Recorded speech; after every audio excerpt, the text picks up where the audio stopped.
आजकल लोगों की बुद्धियां काहे बिगड़ गई? तुम्हारे दिमाग में उल्टी चीजें क्यों चल रही हैं? कचरा भूसा क्यों भरा है दिमाग में? जब भी सोचते हो तो गलत ही सोचते हो। दिन भर आजकल के लोगों के अंदर क्या चल रहा पता है? किसी भी स्त्री को देखते हैं, जैसे आप अपनी बहन को देखते हो ना, तो आप अपनी बहन को देखते हो तो आपके विचार बड़े शुद्ध रहते हैं, ये मेरी बहन है। लेकिन आपकी बहन की उम्र की कोई दूसरी लड़की दिख जाए तो आपकी लार टपकने लग जाती है। बहन की उम्र की कोई दूसरी लड़की दिख जाए तो आपके मन में उसके लिए गलत गलत विचार आने लगते हैं। और यही स्थितियां स्त्रियों के साथ हैं कि तुम अपने बेटे को देखकर, अपने भाई को देखकर तो मन बड़ा शुद्ध रखती हो, लेकिन भाई और बेटे की उम्र का तुम्हारा कोई सामने पुरुष आ जाए बड़ा सुंदर सा तो तुम्हारा मन भी खिंचा चला जाता है। कुछ लोगों की बात कर रहा हूं, सबकी नहीं। तुम्हारे मन में भी गलत गलत विचार आते हैं। ये गलत विचारों का उत्पन्न कहां से स्टार्ट हुआ? बताओ, किसी भी महिला को गलत दृष्टि से देखना पाप है कि नहीं? आपने छुआ नहीं, किसी पराई औरत को आपने टच नहीं किया, लेकिन सोचा उसके बारे में, तो बताओ सोचना भी पाप है या नहीं?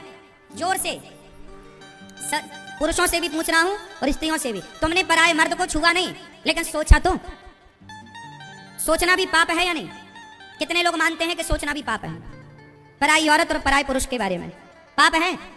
बोलो हाँ कि ना, है ना? लेकिन आज क्या सोच से आप लोग बच पा रहे हैं?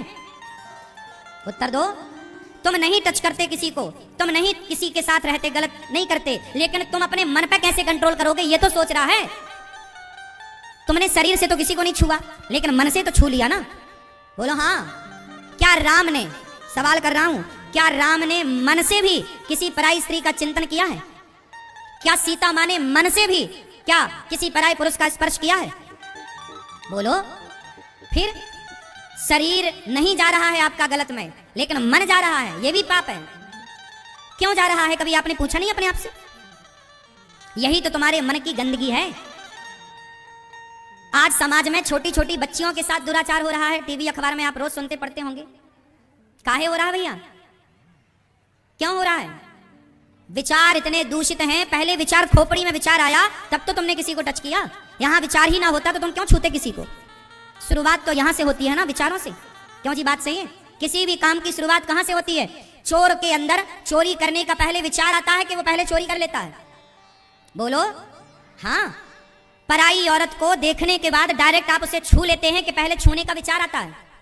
बोलो, पहले विचार आता है। मतलब पहले विचार पैदा होते हैं, फिर वो विचार क्रिया में बदल जाते हैं, कर बैठते हैं आप वो काम। तो मैं कह रहा हूं कि गलत विचार ही क्यों आए? आप गलत तो तब बनोगे ना जब गलत विचार होंगे। जब आपके भीतर गलत विचार ही नहीं होंगे तो गलत होने की संभावना ही नहीं। मैं तो जड़ पे प्रहार कर रहा हूं ना। आप शौच करने जाते हो, नहाते नहीं हो।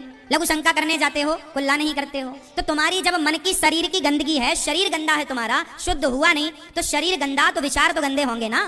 खान पान तुम्हारा गंदा है, कहीं भी जाके खड़े होके खाने लग जाते हो।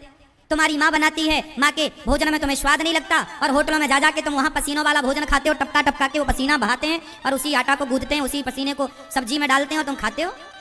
लोग तो आजकल भोजन में थूक भी रहे हैं, नहीं सुना तुम लोगों ने? बोलो हाँ। कितना वीडियो हमने देखे, लोग थाली पे थूक रहे हैं, दाल में थूक रहे हैं। कितनी घटिया सोच है ना लोगों की कि थूका हुआ भोजन तुम्हें परोस रहे हैं। अब तुम होटलों में जा रहे हो, कोई तुम्हारी अम्मा थोड़ी बनाती है वहां। पता नहीं आदमी कैसे बना रहा है, कई दिन से नहाया है कि नहीं, शौच करने गया हाथ धुला के नहीं, पांव धुला के नहीं, और तुम्हें खवा रहा, तुम खा रहे, बहुत टेस्टी है। खाक टेस्टी है? तुम्हारी माँ के हाथ का तुम्हें टेस्टी नहीं लगता? तुम्हारी पत्नी के हाथ का तुम्हें टेस्टी नहीं लगता? तुम्हारी बुद्धियां भ्रष्ट हो गई हैं। जैसा खाए अन्न वैसा रहे। जोर से, जैसा खाए अन्न। तुम्हारा खान पान दूषित हो गया, तुम्हारा शरीर शुद्धि ना होने से दूषित हो गया। इसलिए क्या? तुम्हारे विचार गंदे हो गए। शरीर गंदा, नहाते नहीं हो, नियम का पालन, शौच के नियम होते हैं, लघु शंका का नियम है, चार कुल्ला करे बिना शुद्धि नहीं होगी। बिना नहाए शौच के बाद से शुद्धि नहीं मिलती। अब ना शौच का तुम्हें ज्ञान है, ना तो खान पान का ज्ञान है, तो तुम्हारी बुद्धि तो भ्रष्ट होनी ही होनी है। फिर ना कहना कि हमसे गलती हो गई। विनाश काले, विनाश काले। खान पान जब बिगड़ता है तो व्यक्ति का सब कुछ बिगड़। अब देखो, तुम्हारा खान पान बिगड़ गया, तुम्हारी शुद्धि बिगड़ गई, इसलिए आज लड़का लड़कियां 80% लड़के लड़कियां चरित्रहीन हो रहे हैं। ये बात सही है कि गलत है? बोलो। क्यों हो गए 80%? ये वो देश था जिस देश में कोई चरित्रहीन नहीं होता था। पहले लोग डरते थे ये सब पाप करने से कि भाई हम क्यों किसी पराई मर्द को स्पर्श करें, किसी पराई नारी को छूने में पाप समझते थे लोग। पहले तो सोचना भी पाप था। क्यों? आज किसी नारी से कह दो पतिव्रता नारी है, तुम अपनी माँ से कहना माँ आप किसी पराये पुरुष के बारे में सोचती हो, तुम्हारी माँ कहेगी बेटा ये सब सोचना भी पाप है, गलत बात है। सोचना भी माँ, तुम्हारी माँ सोच को भी पाप समझती थी। ये बात सही है मेरी माँ? किसको पाप समझते थे? बोलो। पति मर जाता था तो उसकी विधवा जीवन काट लेती थी, लेकिन पराये मर्द के बारे में सोचती भी नहीं थी। क्यों जी? ऐसी नारियां भारत में हैं या नहीं? बोलो। पति मर गया, भरी जवानी में विधवा हो गई, लेकिन पूरी जवानी काट लिया, पराये आदमी के बारे में सोचा भी नहीं। ऐसी सोच थी पहली की, आज की तरह नहीं कि रह रहे हैं लिविन में, आज इसके संग कल उसके संग कल उसके संग। पहले खान पान शुद्ध था, आहार विहार शुद्ध था, शौच इत्यादि का ज्ञान था, शुद्धि थी, तो विचार भी शुद्ध थे। अब न तुम्हें खान का पान का ज्ञान, ना शौच का ज्ञान, तो विचार में तो गंदगी आएगी ना। अब हम कह रहे हैं कि पराई औरत को देखना पाप है, लेकिन जो लिविन में रह रहे होंगे ना वो हमें पागल समझ रहे होंगे। अरे महाराज क्या तुम बकवास कर रहे हो, आज के जमाने में तुम रह रहे हो, क्या बात कर रहे हो। आज के छोरा छोरी तो लिविन को पवित्र मंदिर मानते हैं। क्यों जी? बात सही है? सही है कि गलत है? आजकल के लोग जो लिविन में रहते हैं वो तो लिविन को क्या मानते हैं? वो उसी को मंदिर मान रहे हैं। भैया अपना तो यही है। क्या बताएं, देख तेरे संसार की हालत क्या हो गई, भगवान कितना बदल गया इंसान। अब से सुनो, आप लघु शंका जाओगे तो क्या करोगे? बोलो, सब बोलो। क्या करेंगे? चार कुल्ले और पांव हाथ धुलेंगे, ये शुद्धि है।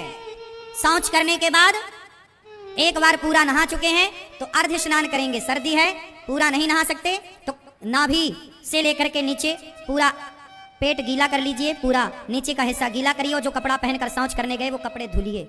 वही कपड़े पहन करके फिर दूसरा काम ना करिए, वो अशुद्ध है। कपड़े भी अशुद्ध होते हैं, हाँ या ना? होते हैं कि नहीं?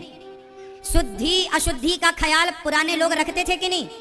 बोलो। तो काहे नहीं रखते आप लोग? आजकल तो महिलाएं पहले सवेरे जागती हैं, शौच करती हैं और बिना नहाए पहले भोजन बनाती हैं। कुछ महिलाएं बनाती हैं भगवान, और फिर बना के खा के फिर नहाती हैं। ये राक्षसियां हैं क्या? पहले के राक्षस भी ऐसे नहीं थे, रावण भी ऐसा नहीं था। पहले रावण भी बड़ा पंडित था, सवेरे जल्दी जागता था, नहा धोकर पहले शिव तांडव पढ़ करके भगवान शंकर को बुलाकर अभिषेक करता था। शंकर जी आते थे, लंका में बैठते थे और वो साक्षात शंकर जी को बिठाकर और श्रृंगी में दूध भर के वो शंकर जी के ऊपर डायरेक्ट डालता था। ऐसा रावण था। वो भ्रष्ट हो गया बाद में, और उसे भ्रष्ट नहीं कह सकते, उसने अपने कल्याण को करने के लिए सीता मां को जानकर चुराया है। लेकिन रावण चरित्रहीन था, ये शास्त्रों में प्रमाण है, इसलिए उसे बहुत ठीक भी नहीं कह सकते। पर वो आज के लोगों से करोड़ों गुना बेहतर था, नियम का पालन तो करते ही था। रावण की लंका में भी गौ हत्या बंद थी। रावण भले राक्षस था पर गौ हत्या नहीं करता था। बात समझ में आई? रावण की लंका में गौ हत्या नहीं होती थी। रावण भी गाय का सम्मान करता था, भले वो राक्षस था। रावण भी वेदों का पुराणों का सम्मान करता था, भले वो राक्षस था।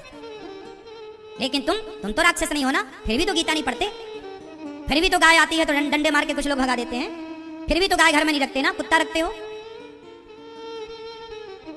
विडंबना है। तब एक रावण था, अब कलयुग बैठा, मार कुंडली जाऊं तो मैं कहां जाऊं। हर घर में अब रावण बैठा, इतने राम कहां से लाऊं। तो ध्यान कौन कौन रखेगा शुद्धि का? हाथ उठा के कन्फर्म कराओ। शुद्धि का ख्याल रखोगे? और मैया घर में इतना बढ़िया भोजन बनाओ कि तुम्हारे छोरा छोरी बाजार का भोजन ना खाएं। तुम आजकल तुमसे बनता भी तो नहीं है, उल्टा सीधा बना के रख देती हो, स्वाद नहीं आता। बच्चे कहते हैं वहां होटल के भोजन में बढ़िया स्वाद था, अब तुमसे स्वाद ही तो नहीं आ रहा है, इसलिए तो बच्चे बाहर भाग रहे हैं। पहले के भोजन में स्वाद था। मैयाएं आजकल खुद अच्छे से नहीं बनाती हो तुम। पहले कहा, कहते ना मैया ने माँ ने रुच रुच के बनाया है, बड़े अच्छे से बनाया भोजन, अच्छा लगता था। आजकल तो माताएं जूता चप्पल पहन के भोजन बनाती हैं। क्यों मैया? सिकंदराबाद में चप्पल पहन के भोजन बनाने वाले लोग हैं। क्यों आप लोग तो नहीं बनाते? क्यों कांटा बिछा रखे हैं सास ने वहां रसोई में? कांटा चुभते हैं ना आपको? ज्यादा होशियार बन गए आप लोग, बहुत पढ़े लिखे हो गए। चप्पल पहनेंगे रसोई में। तुम्हारी नानी दादी से पूछा कभी कि रसोई एक मंदिर होती है, क्या मंदिर में चप्पल पहन के जाना सही है? उत्तर दो। आप सिकंदराबाद में जो मंदिर है वहां आप लोग चप्पल जूता पहन के जा सकते हैं? बोलो। जब मंदिर में चप्पल जूता अलाउ नहीं है तो रसोई क्या है? बोलो। रसोई क्या है? कितने लोग मानते हैं रसोई को मंदिर? तो मंदिर है तो उसे मंदिर जैसा स्वच्छ रखो, क्योंकि रसोई से ही अन्न तैयार होता है, भोजन तैयार, वही भोजन भगवान को भोग लगता है, वही भोजन खाएंगे, जैसा अन्न खाएंगे वैसे मन की तैयारी होगी। मन बनेगा, मन गंदा बनेगा मतलब अन्न गंदा खाया है, पवित्र भाव से मैया ने बनाया नहीं। जब भोजन बनाओ तो कीर्तन करते हुए बनाओ, श्रीमन्नारायण चरणौ शरणं प्रपद्ये, श्री कृष्ण गोविंद हरे मुरारी। प्रसन्न चित्त से बनाओ, तुम्हारे शरीर के, तुम्हारी प्रसन्नता भी के जो वाइब्रेशन है ना, जो पॉजिटिविटी है वो भी भोजन में प्रवेश